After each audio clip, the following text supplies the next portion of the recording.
some of us were talking about like the grades. Like, does the ABET project count for that 10% and the bonus points on the test? The 8-bit, what I had, I have to look at the exact thing, but I gave you points, is it 2 points on the test raw score or 4? And then you had the ability to get an additional 4 more, right? Based on the 8-bit project. Yes. So that's gonna be used for that. So to augment your test grade is what I'm saying. So you're just removing the MATLAB 10% project? Well, what I've done is I that's haven't, technically- the problem is I haven't looked at everybody's 8-bit thing. Somebody else has got all this stuff. I've looked at some of them.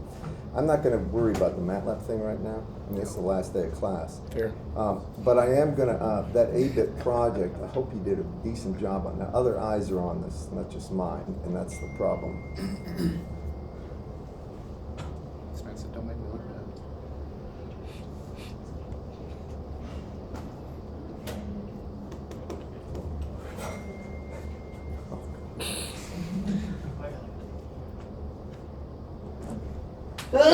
Don't ever give your phone number away to anybody, like a bank or anything, if you don't want to be called all the time. Anyway, all right, so questions now, other questions about the homework? Can we go, can we go over, hang on. Which, Let's go over the quiz. 10.29, can you tell me specifics? yes.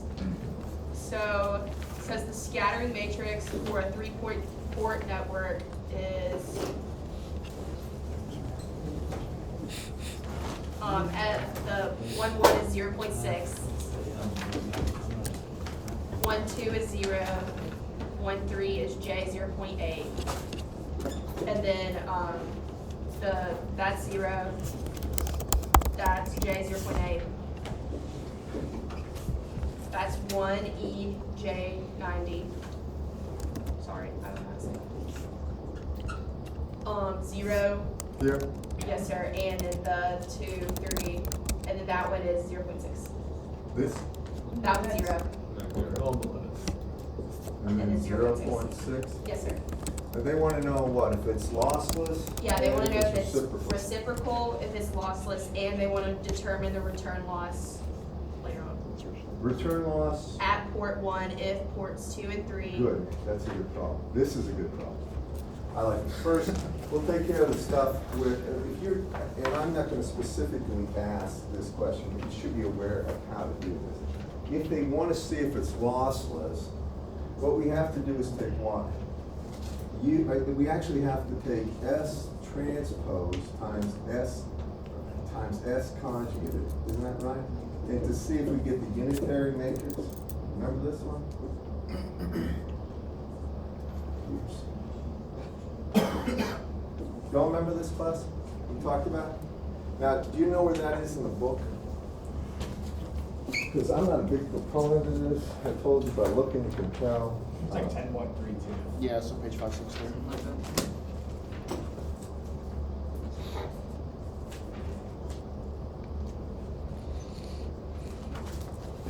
Yeah, and so if you're gonna do this, you all know how to do transpose and conjugate? All right, first, if I take a look at this, and I want S transpose, do you remember what you actually did? You go down the diagonal and just, oops, sorry. Go down the diagonal and flip it. You all remember this class? How many do for a transpose? Just take the diagonal and then flip the term. So here, the transpose is the same thing. So, well, I'll just do it this way. I'll take S transpose times S conjugate. So here, we're gonna have 0.60, J 0.8. This is equal to 0. Now, I'm going to tell you that middle one, e to the j 90, if the coefficient in front of that's 1, that's just j, isn't it, class? So I'm going to leave it as j. That's 0. This is j 0.8, or 0.8, 0, and 0.6. So that's S. Now, I mean, S transpose, S conjugate is what? And this is something, believe it or not, people will mess up just the thought, that just the operation of conjugation, what's wrong. The only thing you do is what? If it's a strict real number, or if it's got real and imaginary parts, you just change the sign on the imaginary. If it's plus, you make it minus. If it's minus, plus.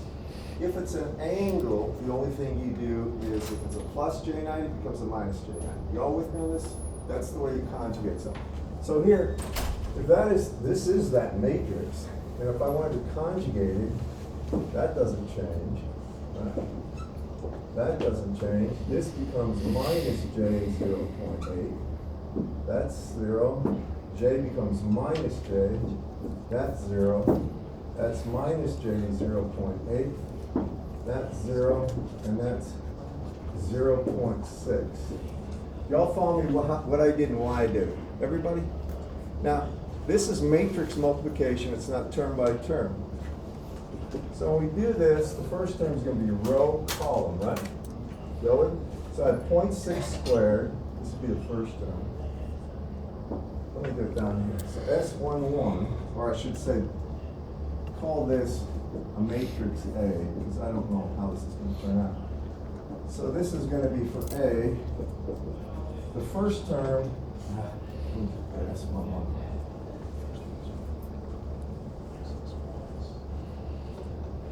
So A11 is going to be equal to 0.6 times 0.6, 0.6 squared. Then I have 0 times 0, J.8 times J minus J.8.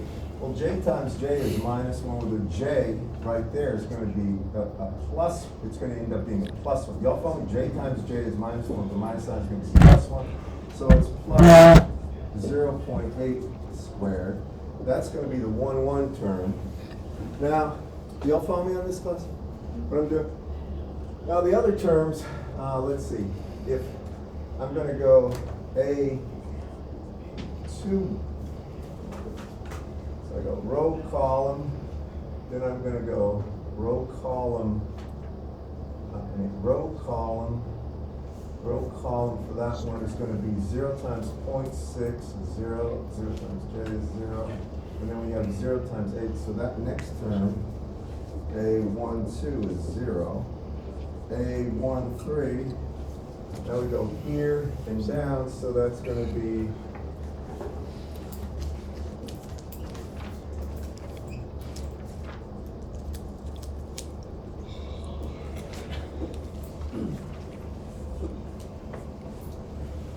let's see, 0, and that's J.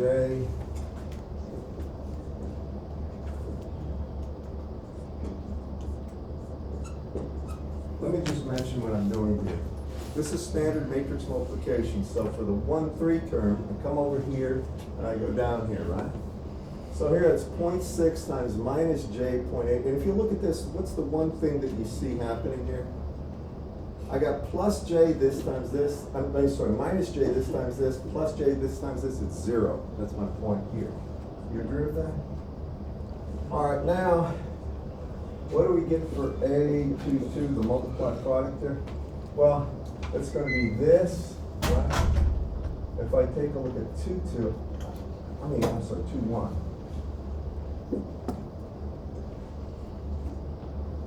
That's 0 times that, J times that, 0 times, that's 0. And then A22, what's A22, just by looking? You know how to do it? Taking what? Second here, what do you get? I get J times minus J times J is minus 1, the minus is plus 1, so it's 1. This looks like it's going to be unitary, by the way. I mean, unless there's something I'm not saying here. Then, because that's a symmetric matrix, it is, by default. So then finally, A23, here times here is 0, that's 0. Then finally, I'll just get the last term. What is A33 of the multiplied product of this? It's going to be this times this, we got J.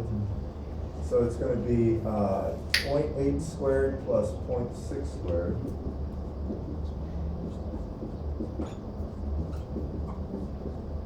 Now, anytime you see something where you have something, if you divide it by 2, 3 or something where you get, like this sure does look like this, let's see, 3, 4 squared, 5 squared type thing, so you know that this is gonna be 1, right? If you take this, you get 0.36 and 0.64, which is exactly 1. So this is 1. So in fact, it is unitary, so it is lossless.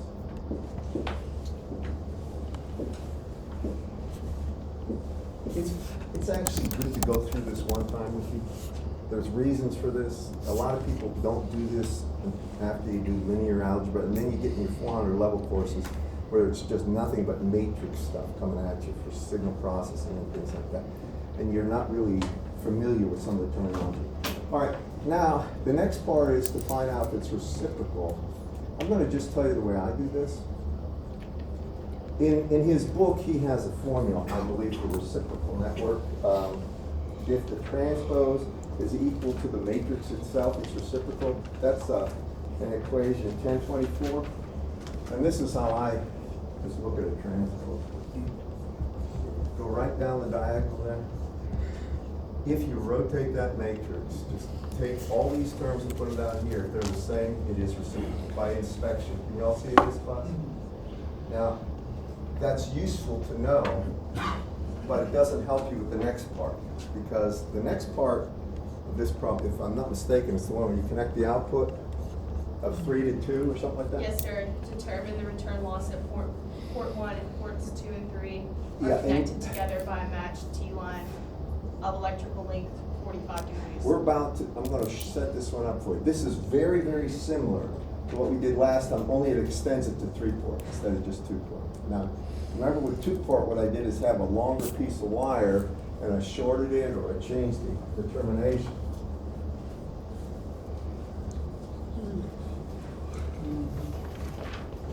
By the way, is it supposed to be nice weather all day today? Oh, mistake.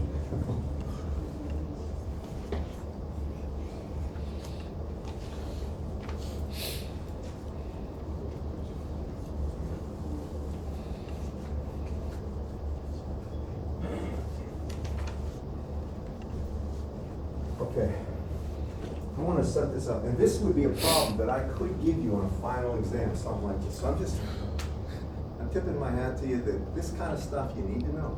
It's not something, don't just put it off. I don't really know that. He didn't talk about it. I'm talking about it, you need to know it. So the way I'm going to draw this 3-port system is this way. I think he drew it something like this in the book. That's port 1, that's port 2, and this is port 3. It looks like a circulator to me, but it doesn't mean it is. I don't even think the characteristic impedances come into play because they directly connect output. Is it 2 to 3? Yes, sir. All right. So what they're doing here is this. Let's see what's the easiest picture. I'm going to just say that this connects to this. It's my version of that. I'm just trying to show you the line comes around. It feeds back in. Take a coax cable, feed it back into port 3, if you want to think of it that way. This is all characteristic impedance, Z0. This is Z0. It won't even come into play here, but the one thing that does is the total length here. Now, usually it would be given in a measurement of meters, feet, or something. You'd have to translate that into the phase. But he gives us the phase. He says it's what? E to the J 45 degrees delay, right? Or difference in the two, correct? Go with me? So now, probably the best way to think about it, for this port, I have V1 plus coming in and V1 minus coming out. Here, I have V2 minus coming out and V2 plus coming in. Here I have V3 minus coming out and V3 plus coming in. I'm just showing you that way, right? Now, after that, now the best way to do this, by the way, some of this stuff you won't be able to do in your mind just instantly unless you do a bunch of it. What you do is write the equations that govern the behavior, and then you can actually see, just by looking at this, V1 minus times e to the minus j 45 degrees is what? V3 plus, isn't it class? Y'all see what I'm saying? We're gonna write the constraining equations after we first write the general equations. Unfortunately, I took that matrix off. That's pretty good. You had the S parameters for this equal to 0.6, is it, or? Yeah. And this was 0.6 as well? Mhm. Is that right? Yeah. And this was J, and this was J 0.8, is that right? This was 0, is that 0? This is J 0.8. 0.8. Okay. I'm just restating what she told me. Now, set up the equations for first V1 minus. You asked me this, I don't know if Whitmore's book shows all this. I have no idea how much he shows in the solutions, I should say the solutions or not. Did anybody else look at this problem? It showed, this part on check at least. Didn't I put the solutions up for this? It was in there. It was in there, you saw? Anybody else look at this Oh, problem? the chapter 10 are on there. Well, there, it is up in the solutions? I saw it. The ones for the like last homework before that. What's that?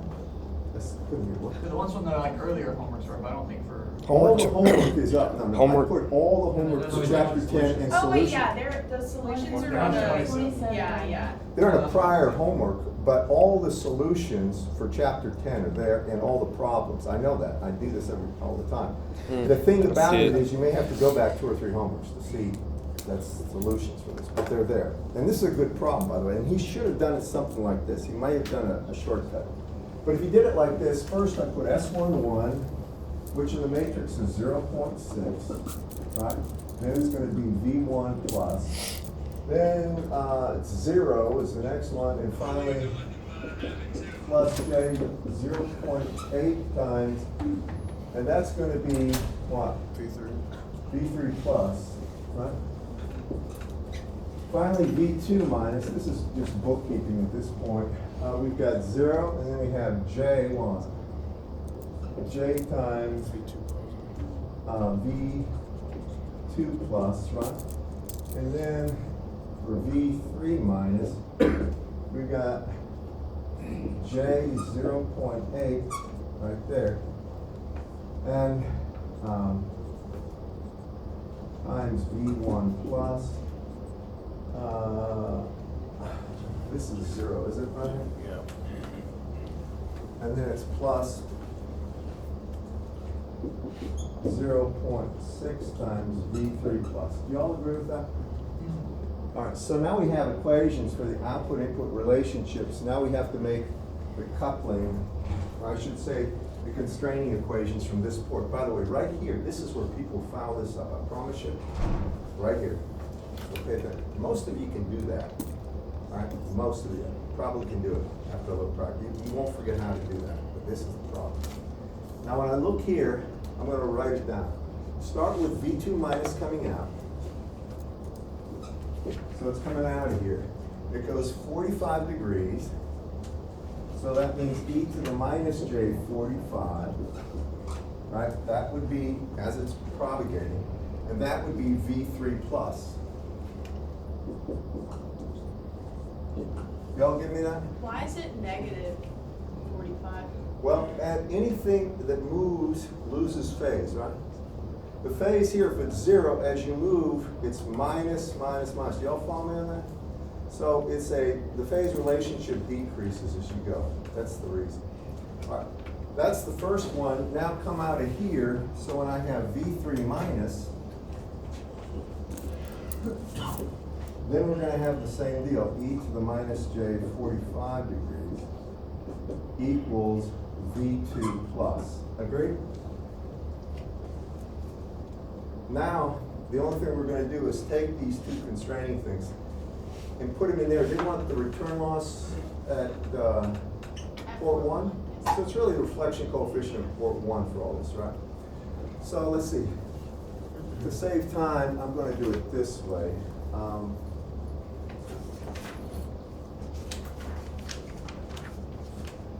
You see that V3 plus right here? What I'm going to do is replace that by this, okay? Y'all see what I'm up to? And if I do that,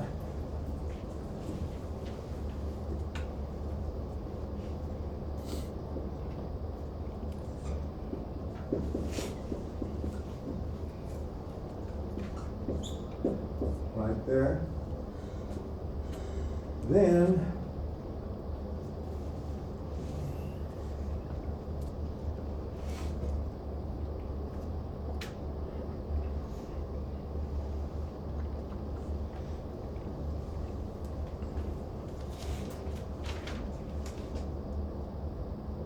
we got V3 plus there.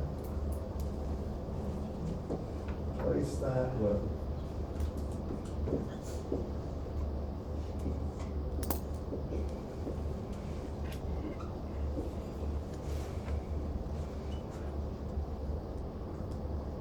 and V3 minus, if you think about this, I had V3 minus here, but what I'm going to do, I want everything in terms of V2 over here, so I'm gonna say V3 minus would be V2 divided by e to the minus J45, or really times e to the minus plus J45.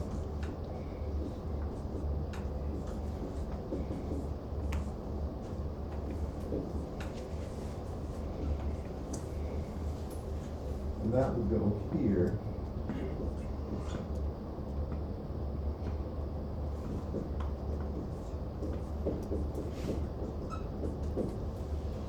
And now at this point, I bet you most of you see what I'm up to. There's a couple ways to do this. Let's see.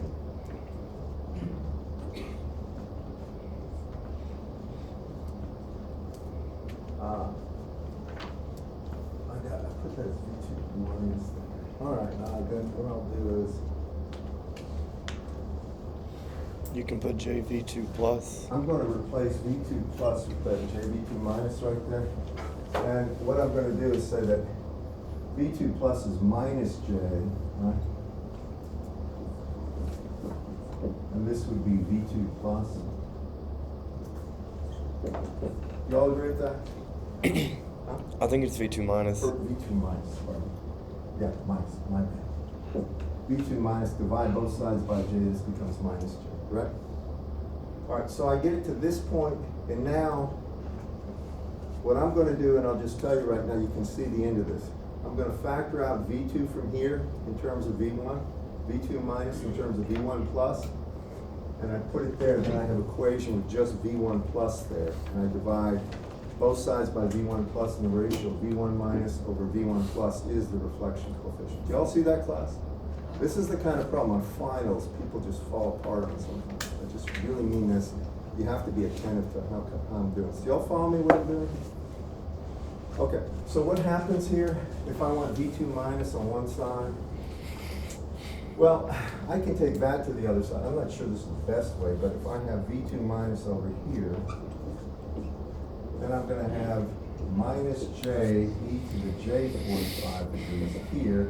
And then when I take that to this side, I get minus 0.6 right here times e to the minus J 45 degrees. V2 minus is equal to J 0.8 V1 plus. That's just restating what was above. Do you agree with me, everyone? And then what I'm going to do, I want to get V2 minus by itself. Y'all with me? So I'm going to divide both sides by those coefficients. We probably could simplify that, but I'm just leaving it as such. So then I get over here, V2 minus is equal to J 0.8 V1 plus over this mess. This can be simplified, I'm certain of that, but I'll just leave it as that. Divided by minus J times e to the J 45 degrees minus 0.6 e to the minus J 45 degrees. And then finally, and you can see what's going to happen, when I stick that into there, I have V1 and V1, and then I divide V1 by, both sides by V1 and get it. And how about if I do that right here? Try to give myself a little more space. See if we can get a better marker. Very tight.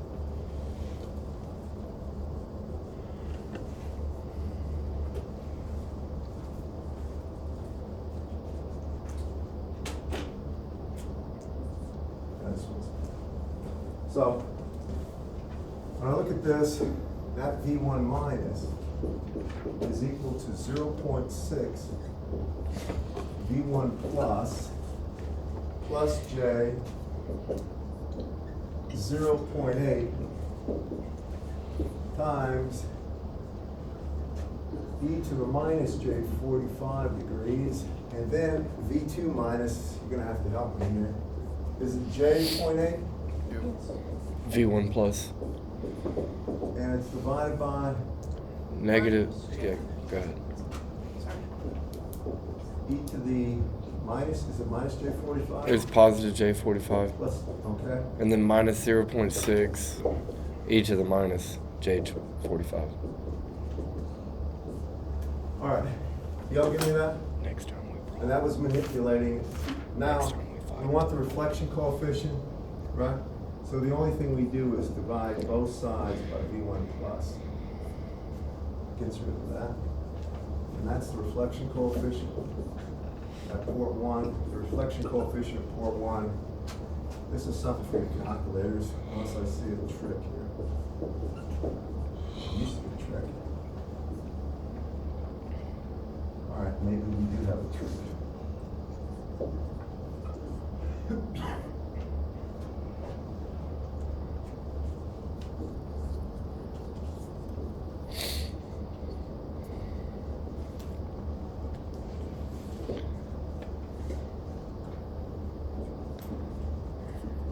I can see a couple of things happening.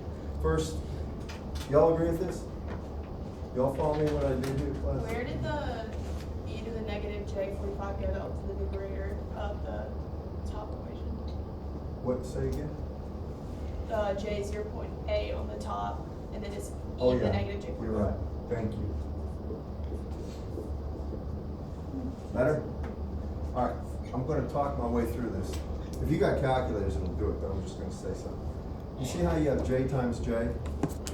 That's J squared, or minus 1, right? Now you see there's a minus on the bottom, so I get rid of that and just leave it like that. That's 0.8 squared, right? I think it's 0.8 squared. Now, here, I'm just gonna tell you this. See that e to the minus j45? I'll factor out an e to the minus j45 downstairs. Y'all follow me what I'm up to? If I do that, then this becomes 90 degrees, right? And this becomes 1. Y'all see what I've done? Now, you can see I did that to get rid of that e to the minus j45. With me, guys? And if you don't like what I'm doing, you can do this on your calculators. This might be a little quicker though. So now I'm going to get rid of that. Now when I do that, hear me.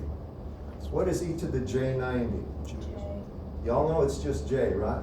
I have j times j, or minus 1, correct? So this becomes minus 1.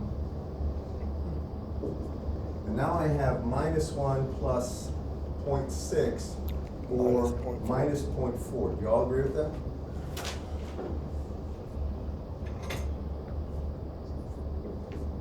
And that makes this minus, and that should be the reflection coefficient. Do y'all agree with that?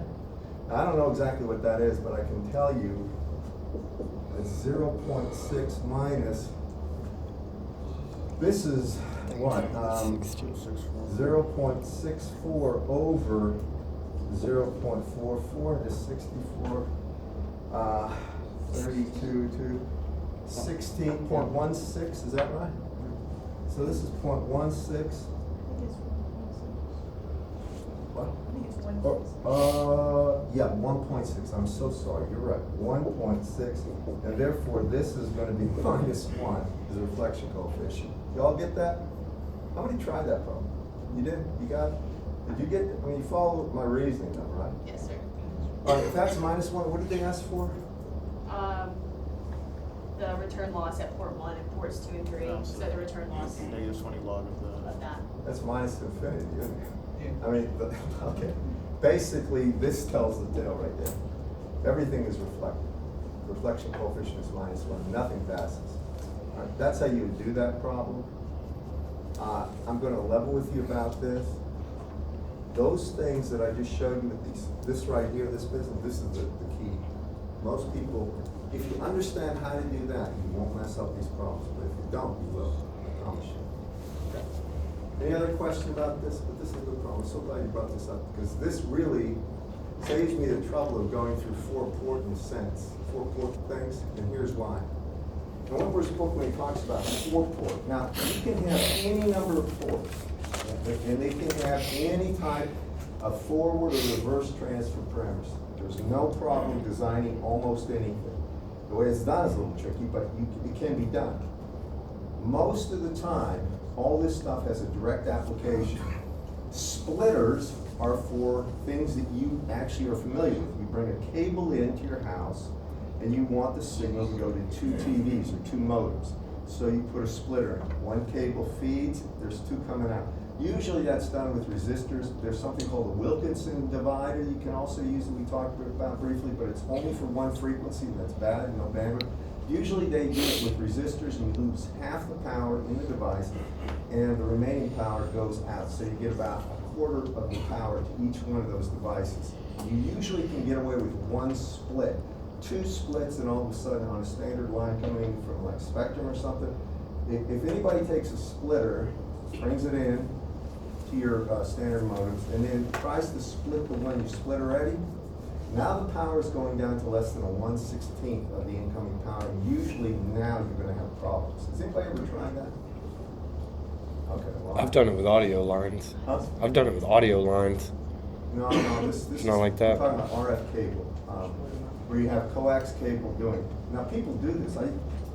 Long ago, people would split cables all the time, and then they would buy amplifiers, high frequency amplifiers, that were called repeater amplifiers, so they could go have the signal go to their, rooms all through the house, especially places like fraternities and stuff like this would do this because they had a lot of rooms and they didn't want to pay a whole lot of cable bills, so they paid one bill basically. I don't know how legal it is, but they just split them off to all the places. That's something you're used to, that's common. Circulators, if you deal with any communication or radar things, they're done because they want stuff to come from the power amplifier and feed the antenna. That'd be a forward thing, but anything that hits the antenna, right, they want to come back over to the signal processing. They want to make sure the signal processing is isolated from the outgoing power. So they would use a 3-port circulator for that. This is, I'm telling you the things that I'm very familiar with. There are also 4-port devices. In almost always, the 4th port is just junk. They don't even use it. They'll take some of the signal and they'll have it go into a forward, like an antenna or something, and they'll split some of the signal with another 3-port device, and they'll have that for a reference that they're going to use for signal processing. You familiar with like quadrature processing, in-phase and quadrature processing? Anybody? No? Well, when you had COM, didn't you? You didn't have COM? You had COM. Do you remember Dr. Tucker talking about in-phase and quadrature? You probably did, and I just don't remember. All right, well, you need a reference signal. So anytime you're doing that and you're sending a signal out, you have to have an exact replica of what was sent available to you. So when you get the incoming signal, you can get what's called the in-phase and quadrature components when they multiply together. And it saves you time doing it. That's another reason for a 3-port device that is not a circulator. This is something that's a splitter, but it's a different type of splitter because there'll be like 30 or 40, maybe 60 dB of attenuation with the signal coming off. Those are the things that are common. After that point, when you're talking about anything that is more than a 3 or 4-port device, it's a specialty item and it's rare, very rare. It's usually got a very specific use. Sometimes in satellite communications, you're going to need 5 or 6 different port feeds, but that's the only reason. So that's really, in my opinion, the stuff with S parameters, with circulators and splitters, the things you need to know. Other questions for the quiz? All right, let me give you a wrap up because you want the final. So here's it in a nutshell. If you look at the quizzes from chapter 6 with propagating wave phenomena, you look at the quizzes and the homeworks. I'd say I'd focus on looking at the topical stuff I mentioned during the quizzes. Now the homework stuff, some of the stuff, obviously I didn't have time to quiz you on, like 3-port devices, but you're going to see something like that. but I would start there and make sure from early on, the early part of the course, you understand that. Make sure you understand how to develop the wave equation. You're not going to be able to do this, but for lossy materials, what happens if you have low loss dielectrics versus good conductors? And remember, there are certain things that happen in terms of phase velocity and specifically skin depth. Remember, skin depth is real important. I'll tell you the other thing, there's no fiber optics.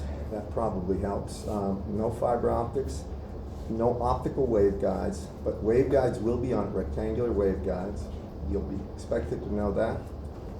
You're expected to have a decent understanding of the actual EMC things that we talked about, from wires, what they look like at low versus high frequencies, inductors, capacitors, and resistors at low and high frequencies. And also, remember, the thing I added was the specific type of problem that had to do with really a square wave, but had a rise time, fall time, and how you had to take that and turn it into, you had to go in the frequency domain and then get an approximation for the worst case behavior. Y'all know what I'm talking about, right? How many dB of attenuation happened. And these are problems that were done in the EMC section. I give you a quiz on this. Make sure you know that. You should be at least somewhat familiar with Bode plotting. I mean, just if I gave you a Bode plot and I asked you to show me a network that does that, you should be able to do something like that. And there are problems that I gave you related to that for homework. Finally, in chapter 10, you know you're going to get L system matching or L stub matching type problems. You have to know how to do that. And remember, there's 3 cases where the normalized impedance is inside the one circle, inside the rotated, or outside both. Will you be providing Smith charts? Or I can, but I prefer, if you don't mind, bring the Smith chart that you print out on your printer that you like. I can bring Smith charts, rotated Smith charts and stuff like this, but I always allow students to do that. And some people actually like the red ink Smith chart thing. I don't know if you've seen them. And the reason is their pen will show up real clearly when they make marks on it, but it'll be red instead of black ink that they'll use for it. But I'll provide some. All right. And ours is on Thursday, is it? Thursday at noon. I think you're right. No, I think you're right. Okay. So, it will be in this classroom? yeah. Unless the university states some other policy, finals have all been, for EE, have always been in the classroom that the class was conducted in. There might be exceptions. All right, so for the quiz, why don't you do me a favor and move around? We'll fill that row